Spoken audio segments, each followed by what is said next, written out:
this talk and live with it for the rest of your life, you will never ever encounter problems in your life again. You'll never encounter problems again. That's a promise. Now, that's not to say you're going to be without challenge. What's the difference between challenge and a problem? Saying I have a dilemma and I have a problem. What's the difference? You know, you would think it's just semantics. So it's another way of saying. Dilemma is different from a problem in a sense. I mean, by definition it is. Yes. What's the difference? What's the difference between saying I have a dilemma versus I have a problem? A dilemma has a solution, always. Right. So really, it's a point of perception. Mm-hmm. When you label something a problem, right? When you label something a problem, it automatically has a certain negative connotation. And being that you're the kind of person who is into flow, and everything should be flowing correctly, once there's a problem, there's a hitch. And it already makes me feel a little more stymied. Problems stymie me. Problems suppress me. I don't like problems. Problems don't like me. That's why people say good problem. I have a good problem. They have to clarify. Now, what's this a dilemma? A dilemma is a challenge that needs my input in order to bring it and myself to where we need to be. It requires my input. In other words, it was brought into my life, or I might have brought this into my life, or somehow I came to this by divine providence for me to do something about it. And I won't be able to really move forward until it gets resolved. But it's not there to stymie me. It's not there to suppress me, God forbid. It's there because I need it and it needs me. For example, your wife brings you, you bring your wife, or your wife brings you. Go to the supermarket and you bring raw meat back home. And your wife will say, but I like cooked meat. Eating raw meat is unhealthy. Could make you sick. I cannot touch this. But obviously we know. What do you say? All right, who's going to cook it? What spices do we put on it? When do we serve this? In other words, it's coming in a raw form. And the first question is, what am I doing about it? Yes, I might not be able to use it the way it is right now. And I might not even like it the way it is right now. But I don't throw it away because it's not what I don't like. So it's the opposite. I realize in order for it to be what I want it to be, my input is required. Yes, we have a dilemma. What are we doing about it? It's really a point of perception. And that's really how we need to view our entire lives. That's really how we ought to view our entire lives. Rather than saying I have problems, I have dilemmas. Will it stymie me or will I gain from it? Right. If it's a problem, you look at a problem child. Is there such a thing? No, there's a child who needs to learn how to grow. We have parts of our lives which we have yet to really tap into. There's part of our consciousness, a part of our being that we still haven't tapped into. We've labeled them problem parts of our lives. So we've been speaking a lot about the way of dealing and raising ourselves and raising the bar. So we're going to go now. It's a text-based class based on Lubavitch. It is based on the Lubavitch Rebbe's talk from 1989, Teitzei, which literally in 2 pages, the Rebbe changes the way we perceive the makeup of this world. More particular, the makeup of our world. What is the word for world in Hebrew? Olam. Olam. The word olam, which means world, has the same. It's connected to the word ha'elam, concealment. When dealing with my world, I'm dealing with my concealments, my ups and my downs. How do I deal with it? Well, first and foremost, all dilemmas or problems begin in one place. Where? Within you. Where? Shemayim? Don't blame God for it. Within you. Why? It was all preordained. All dilemmas or all problems begin in our head, Within you. in our perception, and the way we perceive. The way we perceive the reality that we're living in. A doctor walks into a operating theater, there's a mess. Somebody's life is in danger. But they don't get fazed by it, just the opposite. They have to be super focused. They have to be really, really on point. And all the acts that they're going there have to be meticulous and so precise. But you don't walk in and say, that's it! It's the opposite. All right, so let's go on. Let's look at the text. This is a text-based class. I'll try to read as much as in English, although it's in Hebrew. And if there's any With that analogy, though, that's usually he's trained for it by repetition. correct, because we spoke about this in the beginning of the summer. Before you are placed in either a dilemma or a problem situation, again, it's in your mind. Before you're tested, in as much as before a teacher administers a test in school, the teacher teaches. The teacher gives of all the information. The teacher here. Let's see what the name of them. Torah First Menachem. Menachem. The teacher gives all the information. If you paid attention, if you ingested and digested the information, when the test comes, the teacher stops teaching and is asking you to regurgitate, to give over what you learned. It's a little confusing, a little daunting because, it's no longer the relationships you're used to where you're the receiver and the teacher is a giver. Now you're asked to be the teacher. But if you paid attention, you will be able to move on beyond this confusion, and the only reason that this test was given to you is for one reason. To see whether or not you're ready to move on to the next stage of your life. Just in class, you're given a test just to see if you're ready to move on to the next level of the subject matter. If you're not ready, you're not going to be prosecuted. You're not going to be punished. The consequence of not being ready is you got to repeat the information again. For your good, not for anybody. There's no vendetta here. There's nobody who's looking to punish you.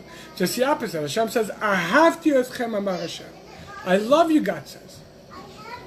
If we're not ready to move onwards, then God said, all right, repeat the course again. Do this again. People always say this. I always get myself involved in this situation over and over. The same pattern, the same pattern. It's different people. It's God putting you through the testing. But you're putting yourself. Each You? time you fail the test, No, you have to you're do it putting again. yourself. So now, it might be different faces, just like a different class. You get left back. Other people move forward. You have to get left back. Until you don't get it correct. When you get it correct, the test stops being a test. Your challenges stop challenging you. In as much as when you finish kindergarten and you want to move into first grade, second grade, third grade, the dilemmas of kindergarten are no longer dilemmas in your life. Also, when you're prepared for a test, it doesn't feel like a test. Right, you're much more confident. So that's the whole thing. Before you go through this test in your life, you're prepared. People speak to you. Somebody walks into your life, communicates to you, explains you things. You've overheard something, but you're surely you've been put. The information has been inputted to you. Question is, are you paying attention? And as we spoke about in the beginning of the summer, the test is made or broken, the result of the test, by the way you react or respond to it. First and foremost. We had like about 3 weeks of classes in the mornings based on this. You could check out. But again, it's a truly revolutionary discourse from the previous Lubavitcher Rebbe, the fifth Lubavitcher Rebbe, and our Rebbe several times as well. Let's go into the text. Again, this is Sicha Parshat Shabbos Teitzei, Parshat Teitzei. Tes Elul, the night of Elul, Tafshin Mem Tes, 1989. And again, I'll try his best to translate in English and not read in Hebrew, because I know certain people said when I read in Hebrew it's a little bit daunting, but I'll do my best. In the pasuk, the opening verse of this week's parsha, Ki Teitzei l'melchama, will be when you go out to war over your enemies, and Hashem will deliver him the enemy into your hand, and you captured his captives. That's the beginning verse of this week's portion. The Rebbe right away in this form of microanalysis of the verse in itself immediately opens up with certain questions on the grammar and the syntax. Question number 1. Why does the parsha say, the verse says, when you go out to war over your enemies? Seemingly it should have said, you go to war with your enemies. Number 2, what does it mean to capture his captives? You will take his captives. You capture his captivity. His captivity, right? You'll take what he took, right? What he took, you'll reclaim. And then, and it should have said you will capture captives. What does it mean, his captives? Furthermore,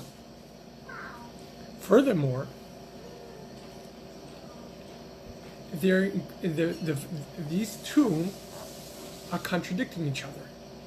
What's a contradiction? Over your enemies implies that you have the superiority over your enemy. You're stronger, you're better, you're on a higher plane. In other words, even though there is a reality of your enemy, there is such a thing as your enemy. We're going to discuss what this means. And there is a need to wage war with this enemy. You can't just sit back. It's not a situation where if you just sit back and do nothing, it'll just go away. There's a situation where there is your personal enemy. But you're better. Aloivecha means over your enemies, you're stronger, you're superior, you're greater. However, even though there is a reality of your enemy, nevertheless, you have to go. And you have to go to war with him. However, this is not a war between two equal sides. Rather, as the pasuk and the verse is emphasizing, we are superior to the enemy. Lamayla me'ovecha. You're above your enemy. Yeah, you got that part? Mm-hmm.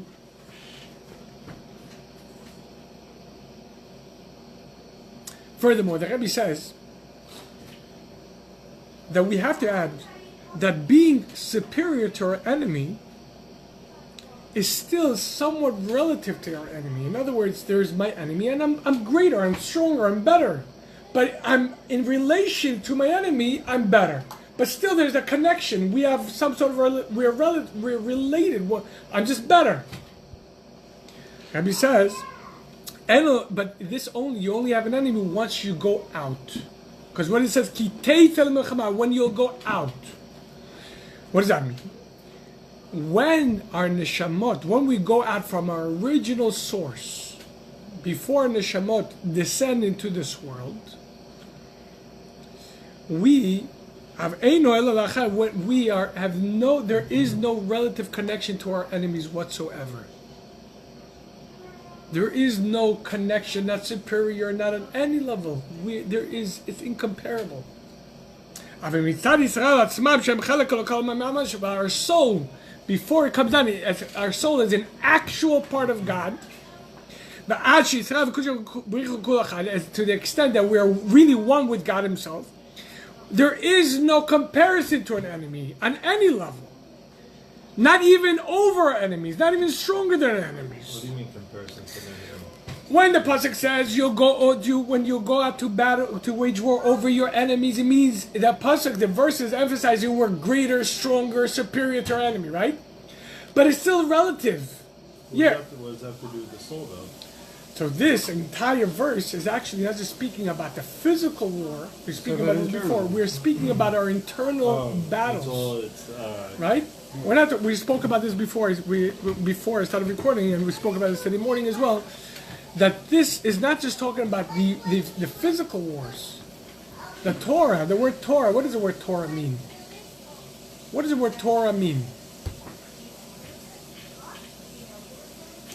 What is Torah?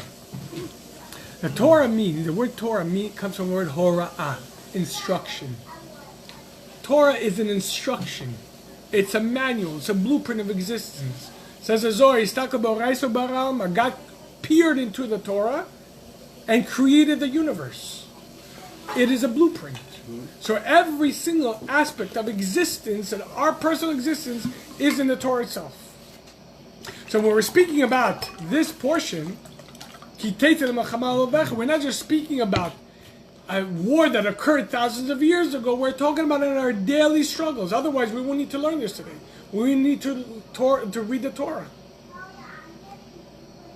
As a matter of fact, parenthetically, the Admor Zaken, the founder of the Chabad movement, was quoted as saying, you have to live, one has to live with the times. To live with the times. His brother explains, what does the Rebbe mean? You have to live with a portion of the week. As a portion of the week gives life to that week itself. We say this every night, Torah is our life and our lifespan. So if you want to know what you're dealing with this week, look at the Torah portion. This is your blueprint for how to deal with your week. How to live with your week. How to triumph with the week.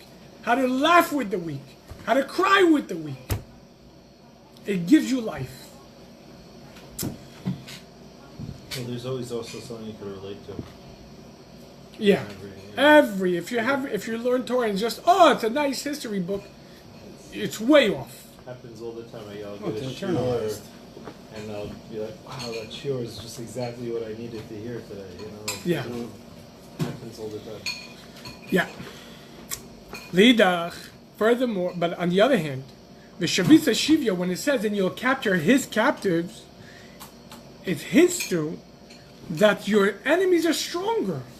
That their strength, their audacity, the veracity of the enemy.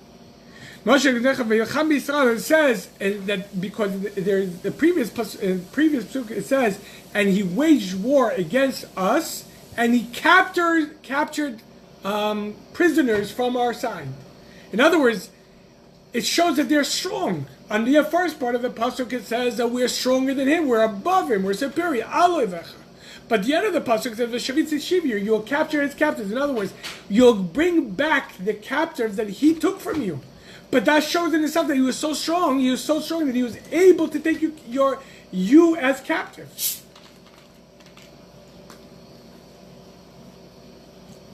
And even more so, the Rabbi goes on to say that it says, even when you'll go to war over your enemies, and you will take his captors, they will still be called his. Why call it his? Say you'll take back the captives. Why his? Oh, it's your captives you're Right. rescuing. Why his? Why do we still emphasize it's his? That's the third question. One more question before we get. There's a principle, na'ut sofam mitchilatan. The end and the beginning are wedged together. We say the end deed is rooted in the original thought. In other words, the end and the beginning are always connected. The first part of the portion says, you'll go out to war over your enemies. What's the last part of this week's portion? Very famous. We say this every day as one of the 6 remembrances. We read this on Purim, before Purim, Shabbat Zachor. You shall observe the words of his Zachor et asher asalacha Amalek. Remember what Amalek did to you. Right? That's the last portion, the last part of the portion, of this week's portion. Mudgash, over there, the emphasis is the strength of Amalek. That Amalek had the strength, he had the strength to hurt the Jewish people. Asher Gomer is an Evacha, that he attacked you from behind. Actually, until to such an extent that we have a need to remember on a constant basis what he did to us. To remember and not to forget. Not only that, there has to be a special encouragement that we have to wipe him out, wipe out his memory. And not only that, God says, I am not complete. My name is not complete until Amalek is wiped away. So in the beginning of the portion, it emphasizes we're stronger. But the end of the portion emphasizes the strength of the enemy. How do we reconcile this?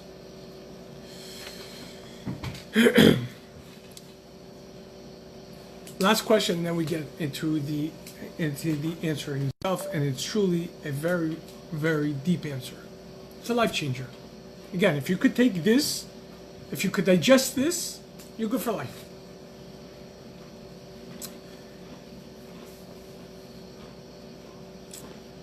First, we have to ask another question. This is a more philosophical question. Why do we have to go to war altogether over an enemy? Because how could there be an enemy? How could there be an enemy to us? How could we have enemies? What's an enemy? What is an enemy? An enemy is an entity that tries to stop you from moving forward, right?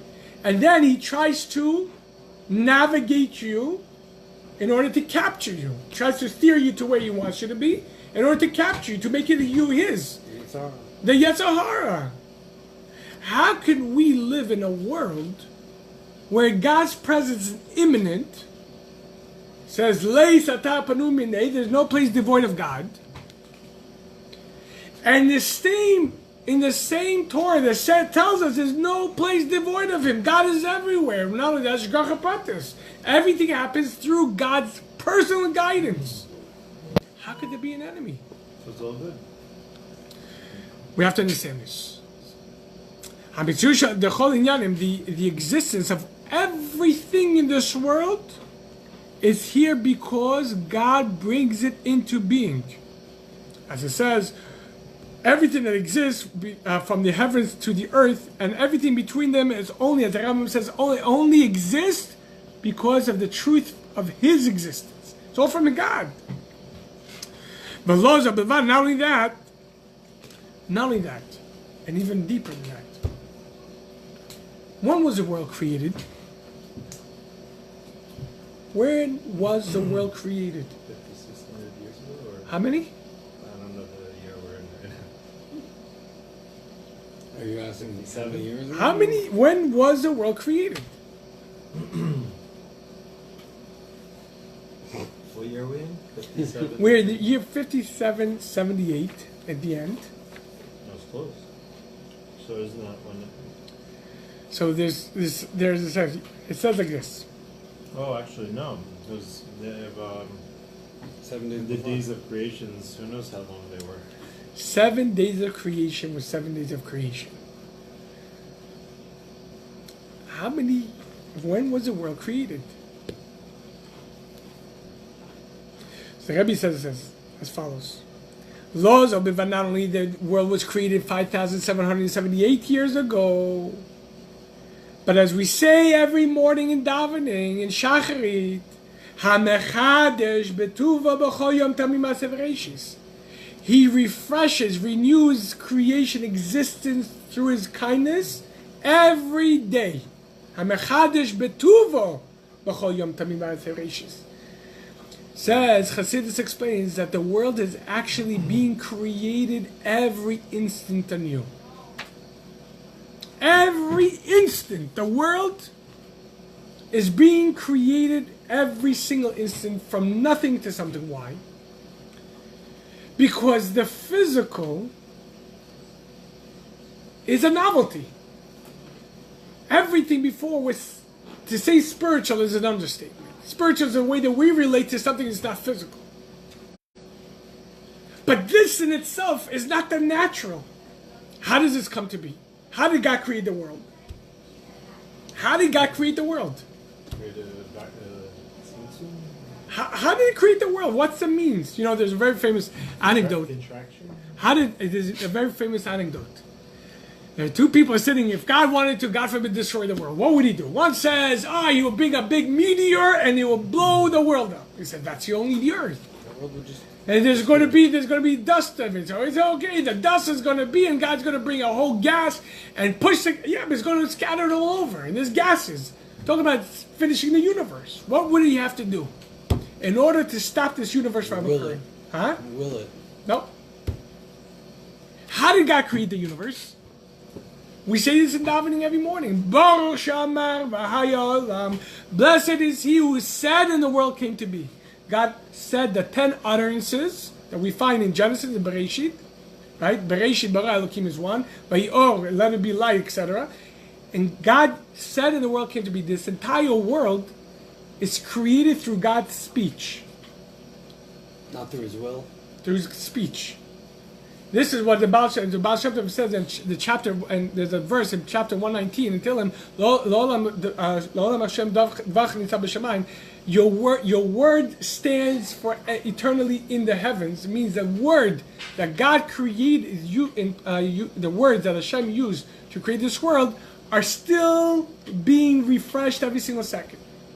They have to be connected to him. Just like my voice is only audible as long as it's connected to my throat, into myself. But once I stop speaking, what happens? Poof. That's it. That's it.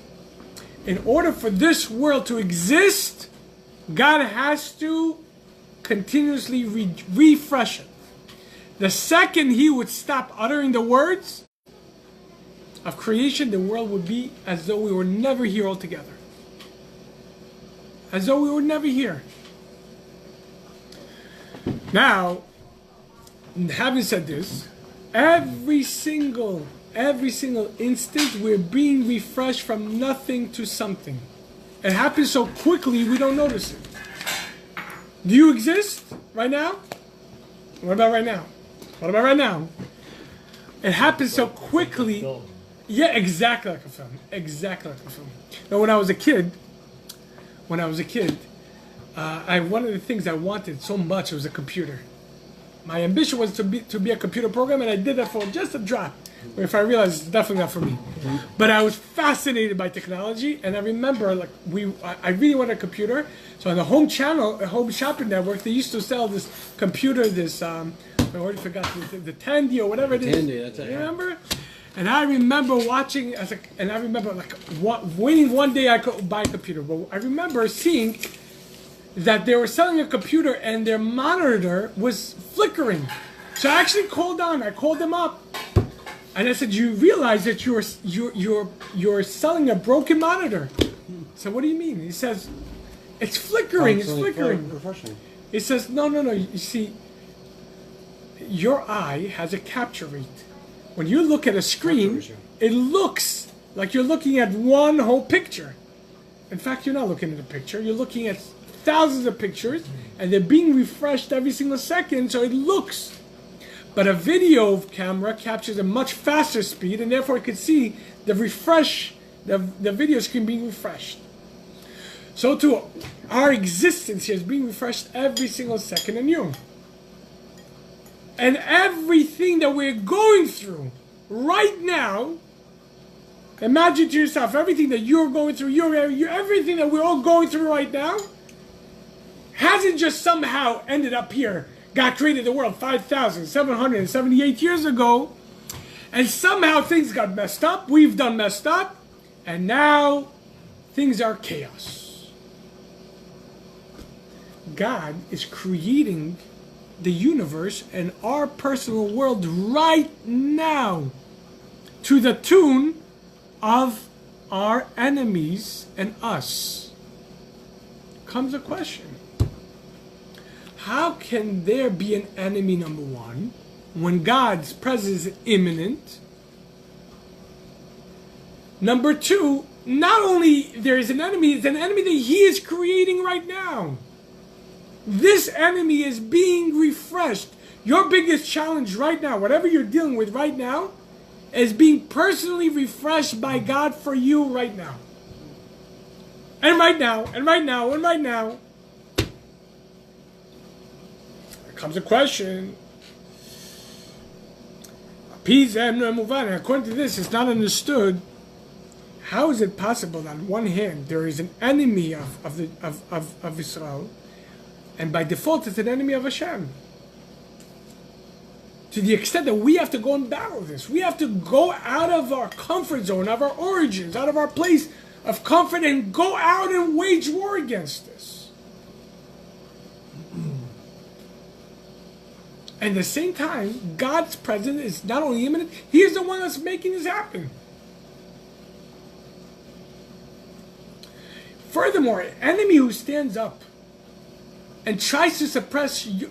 You ever thought about it? My life would have been so good had I not had all these problems in my life. I could have devoted more time to learning. If I had more parnas, I'd be able to give so much more tzedakah. I'd be able to help Shabbat look different, Yom Tov look different, my family situation look different. Isn't that what God created me for? So I could serve Him? So wait, if He really wants me to serve Him, by the way, there's a midrash, and Bereshis bara Elokim et hashamayim v'haaretz. In the beginning, Hashem created the heaven and the earth. Says in Tanan Devei Eliyahu and other midrashim as well. Bereshis is actually two words. Bereshis, as if you look at the way it's written in the Torah, the bet is a big bet. Every single letter has the big, middle, and small in the entire Tanakh. The big bet, the capital bet for whatever you call it, is in Bereshit. So the sages said the Bereshis in the beginning is actually two words. Bet Reshit. Two heads. The entire universe was created for two core reasons. For Israel and for the Torah. There's a verse that's called Israel Reshit and one Torah called Reshis. And it comes a question. That's the reason, and the sages understand that we're even higher than the Torah to a certain extent. We are. Essentially, we are higher than the Torah. The Torah allows us to access the very essence of who we are. But is it the whole entire purpose of creation that we will be able to employ God's own blueprint to make this world a holy place, a heavenly place? God wants us to be able to serve. And service has to be done in happiness. Comes a question. And this is a philosophical question. How can there be a God whose presence is imminent, a God who creates us every single second anew for the purpose of serving Him through Torah and mitzvahs, and at the same time, He is refreshing our personal enemies? You know what your enemies are? Perfecting us for You know what your enemies are? Your personal demons, your negativity, your darknesses, your mistakes, the things that keep you at bay, the things that tell you don't try this again, don't move forward, don't be vulnerable, don't, all the don'ts, all the the inner voice. The doubt. The doubts. Amalek is the doubt, right? Amalek is the gematria of hasafek, doubt, the force of doubt, coldness. How is it possible? Not only that, through being our enemies, isn't that an enemy to God as well? God created us to be able to serve. If we have something that's stopping us from giving tzedakah, something that's stopping us from being happy at home and having ahavat Yisrael towards our spouses, our children, our communities, this is the direct contradiction to God as well. Well, maybe that's the whole purpose of creation, is the challenges is the purpose of creation. Moshe, I love how you think. But the I would offer you l'chaim. But the challenges are preparation for Olam Haba. No. We'll speak about this in a second. So, at the same time, the Rebbe says that these enemies, by conflicting with God, they're conflicting their own existence. Because their existence depends on His generating them every single second. And by the enemy standing against our function, they're basically contradicting their own existence. They can't exist on their own. Inasmuch as a character in a computer game could start arguing about the need for electricity. You remove the electricity. No electricity in the world. I don't believe in electricity. Imagine a computer character says, I don't believe in electricity. Let's explain this.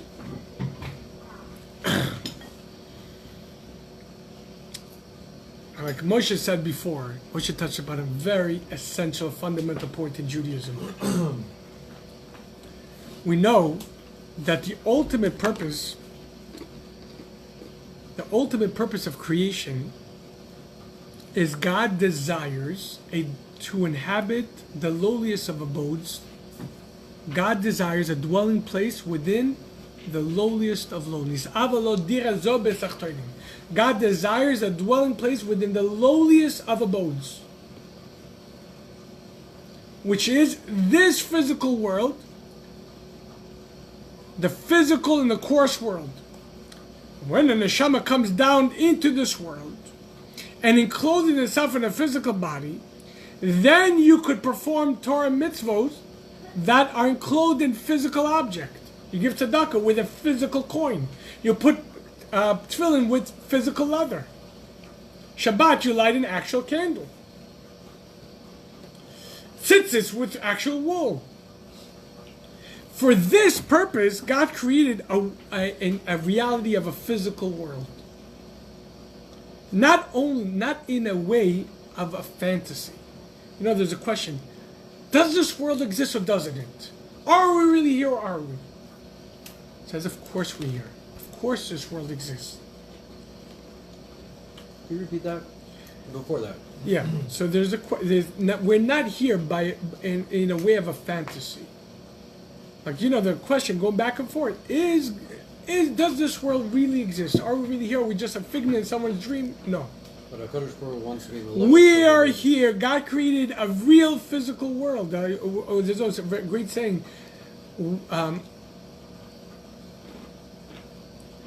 We were created to live a real life and deal with real dilemmas, because God really believes in us that we'll be able to really do the right thing and make for Him a real abode down here.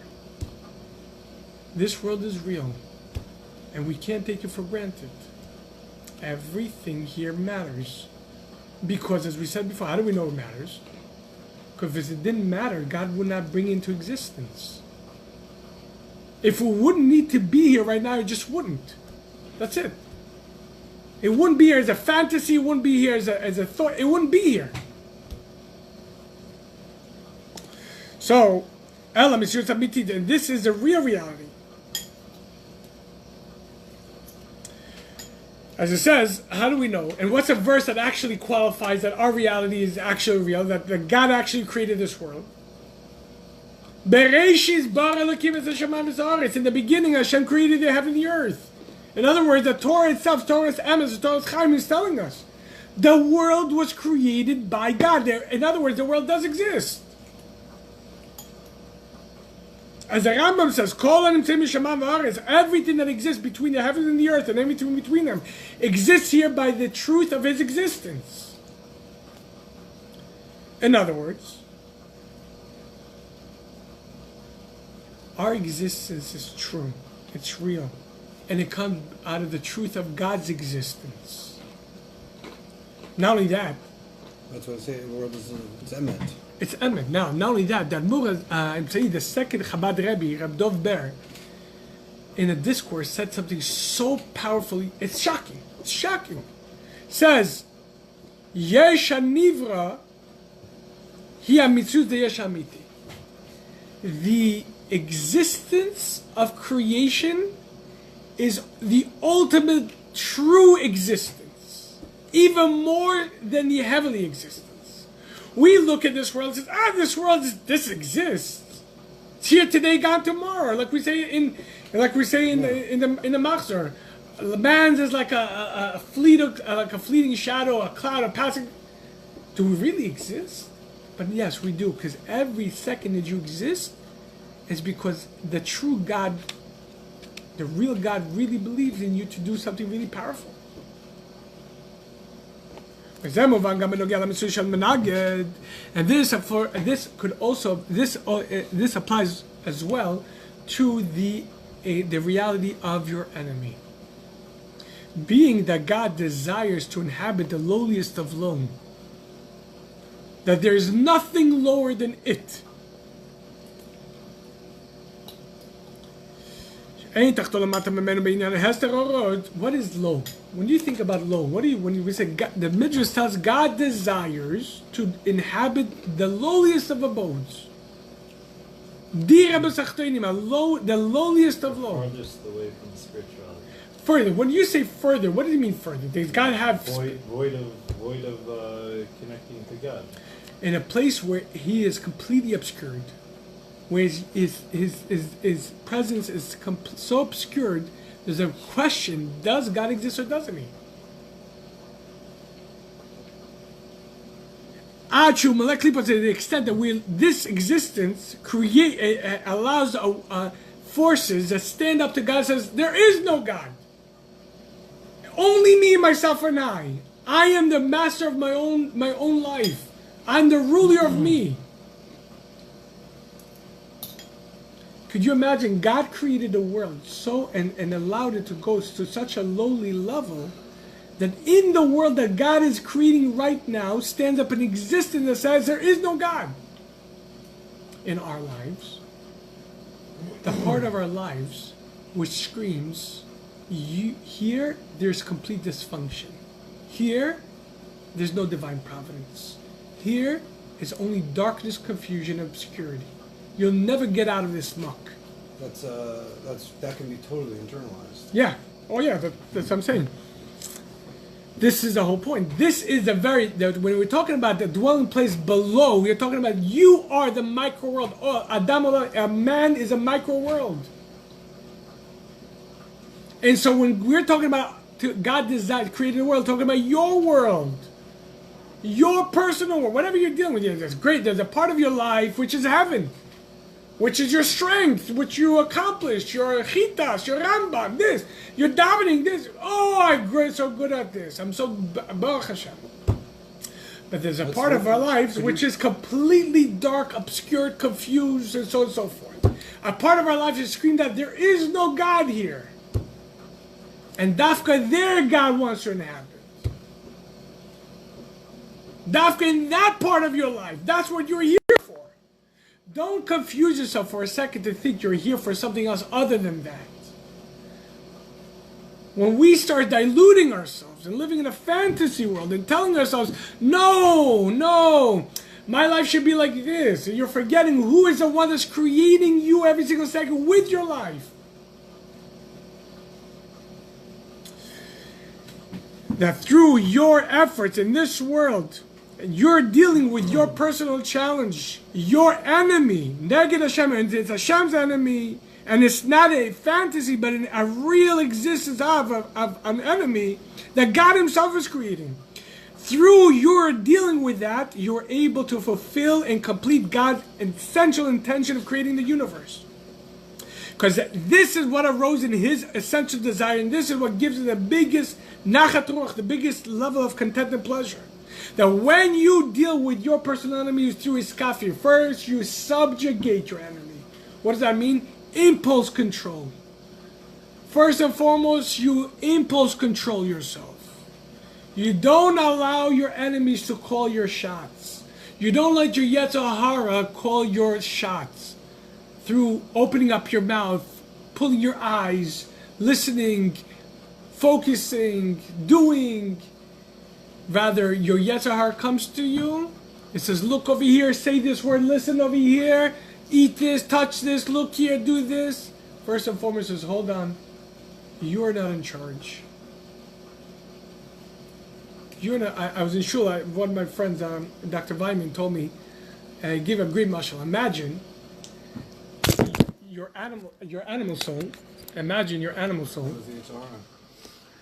is like a dog. Like a dog. You're walking that dog, and a dog comes to a dog doesn't understand. Food is food. It's in the trash. It doesn't matter if it's in the trash. If it's on the table, it doesn't matter. Food is food. And the dog sees food in the dump, surrounded by poop. It doesn't care. It's just I could eat it. It'll pull you towards that. Now, who's in charge? You or the dog? The dog doesn't distinguish. We can't let our animal soul run amok. Can't let the Yetzer Hara start pulling us where it wants to go. So why did God create a Yetzer Hara? Well, one of the reasons when you pull, you become stronger. Your Yiddishkeit becomes stronger. You are in the balabas, not the dog, not your animal. And when you practice iskafia, which is called subjugation, the subjugation of your Yetzer Hara, the other side, then God reciprocates with what's called hishapcha, transformation. Then that part which is prior is dark and bitter becomes illuminescent and sweet. Then the part of our lives which was the darkest of dark, the hardest of hard, becomes all of a sudden the greatest triumph. Think about the biggest challenge you have and you were able to step up to the plate and really deal with them. Now it becomes part of your repertoire. It becomes part of your strength. And you're thankful that it happened. While it was happening, you said, why me? Why me? If you get a good perspective on it, not only is that going to suppress you, you're going to be able to grow from it. This is a nachat ruach that Hashem gets. Instead of going where the very place where the darkness now becomes a place of light. And then your enemy becomes your friend. Then the hardest time that you've ever dealt with becomes the source of growth. Your greatest stumbling blocks becomes your stairway to your true self. And you shouldn't ask this question. Hold on a second. Yeah. From this, the Rebbe now says, and this is our service in creating God a dwelling place below. Being that below this abode that we live in is full of klipa, of shell, of the husk, of the ungodly force, and the other side, which is literally opposes God Himself. And it's a true existence. This Yetzirah is true. You can't say, oh, it's just some fantasy. Don't worry about it. It'll go away. No. If God gave you this Yetzirah, believe you. This is what you need. It's a true Yetzirah. Don't dismiss it. Don't think, it's nothing. No, it's true. This is what you get. This is your toolbox. This is part of your toolbox. Not only that God Himself is creating it. Muvan, if God Himself created you, you know, if God created this enemy, you know this enemy is pretty strong. Oh, the Rebbe says something very powerful here. Our service here is not, in this world, is not to reveal the innate goodness in this world. So we know this world is an orchard for Hashem. And it's truly beautiful. It's not a jungle. This is God's own paradise. On one hand, we could reveal it, but that's not the bottom line of our service. The bottom line of our service in this world is to transform the opposition to become part of the configuration. To take your biggest challenge and make that the biggest stair. This is what Gemara says. B'makom shebalei tshuva amdim, in a place where a Baal Tshuva stands, a complete tzaddik can't stand there. Why?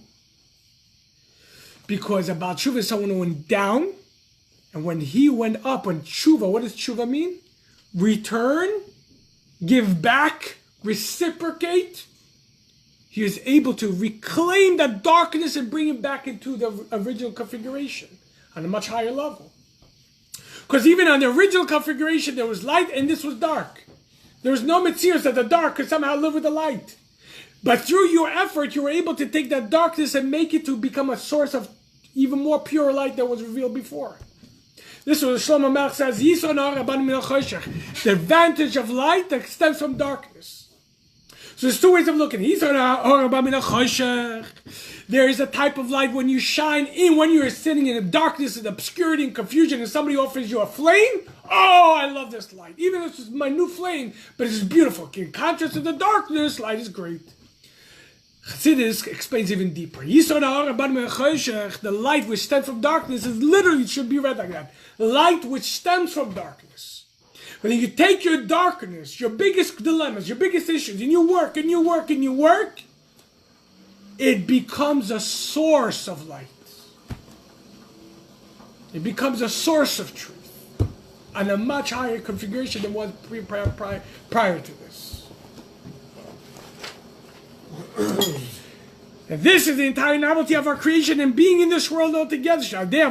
Through this, our service and our efforts of subjugating the other side, and then the darkness is transformed to light. That the mitziut, that the reality of what's called originally the tachton, which is the lowliest of low, which stands against God, is transformed to be a dwelling place for God. What's a dwelling place? What's the difference between an apartment or a hotel in your own house? Could be a small house, a big house, doesn't matter. A hotel could be beautiful, but it's not yours. You're not comfortable there. Sure, it's nice, but your place has your scent, your pictures, your designation.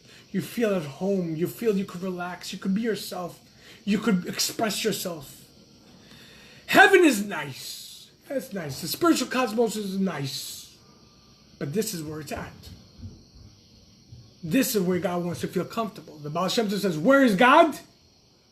Wherever you let him in. This is our job. So imagine your greatest dilemma, whatever you're dealing with, whatever you've done until now, this set the tone for where God trusts you in order to bring him into it. So don't think for a second you've made mistakes, you've done screwed up, whatever it is, whatever you want to call it. It was designed. You were sent to the muck in order to transform this muck and make it a dwelling place for God. Move on to this in order to be able to overcome the darkness in itself, and in order to effect a novelty that it'll become a dwelling place for God, you need the most strong, you need the highest and most superior strength. And this is given to, and we have this, it says, we're all one. If we employ our neshama. In other words, because we have an essential part of God within ourselves, we have the power to also innovate in this world. We're not here just to reflect over this world. We could innovate the world. We don't look at the world on the surface layer. What do we say? What is a Jew? You remember what we said? What is a Yehudi? What is Yehudi? The name Yehudi. What is the word Yehudi? We're called Jews. Why are we called Jews? You know, sometimes you ask a person, what does I love you mean? They look at you, what do you mean? It's a feeling. What is happiness? Oh, it's something, I don't know. Yehudi, the Gemara says, we acknowledge, we look, we discover, we constantly probe to find the truth. And we reject all falsehoods. So we are not content with the external features. That's the difference between looking at a problem and seeing a dilemma.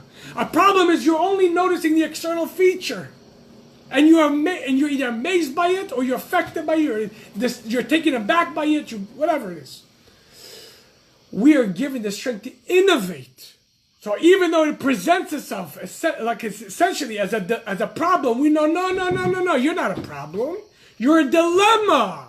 When I come and I deal with this, with you, with this situation, I'm able to reveal what you're really here for and what I'm really here for. But this dilemma screams out, there is no God here. You've messed up so much, there ain't no going back from there. Shul is where God is. Yom Kippur, Shabbos, when you put on tefillin every day. That's where God is. Not in this situation. Over here, I threw God out. No. Don't think so highly of yourself. Ashamnu, Bagadnu, Gazanu, we sinned. We've committed treachery. We stole, right? Who's we? Us and everybody we affect, and who's connected to us, and me and God. We're partners in this. I can't do anything if God didn't give me the strength to do it. So if God gave me the strength to go all the way to the muck, it's because he wants us to transform that muck into a place where he feels comfortable. That's what the Baal Shem Tov says. Where is God? Wherever you let him in.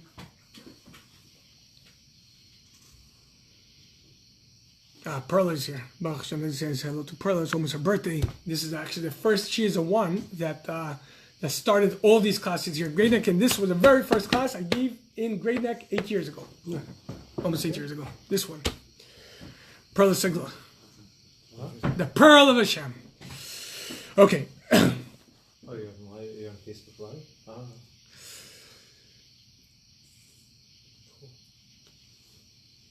And we could say that being that the intent of all of the creation, and with the creation is that there is an existence of the lowliest of low, and within the lowliest of low we find our position to us and to God.